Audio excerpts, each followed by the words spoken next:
ಇವತ್ತೊಂದು ದಿವಸ ಏನು ನಾವೆಲ್ಲರೂ ಪ್ರತಿಭಟನೆ ಮಾಡಕತ್ತೀವಿ. ನಾವೆಲ್ಲ ಹಂಪನಗೌಡ ಸರ್ ಅಭಿಮಾನಿಗಳು. ಕಳೆದ 2023ರಲ್ಲಿ ನಮ್ಮ ಕಾಂಗ್ರೆಸ್ ಸರ್ಕಾರ ತರಬೇಕಂದ್ರೆ ಮುಖ್ಯ ಪಾತ್ರ ನಮ್ಮ ಲಿಂಗಾಯತ ಸಮಾಜದ ಅತಿ ದೊಡ್ಡ ನಾಯಕ ಅಂದ್ರೆ ನಮ್ಮ ಹಂಪನಗೌಡ ಬಾದರ್ಲಿ.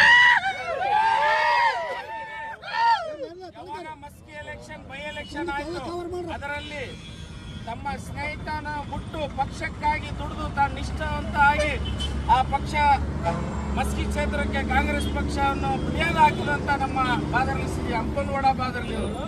ಇದಕ್ಕೆ 2023ರಲ್ಲಿ ಮೊದಲನೇ ಸಂಪುಟದಲ್ಲಿ ನಮಗೆ ಸಚಿವ ಸ್ಥಾನ ಸಿಗಬೇಕಿತ್ತು.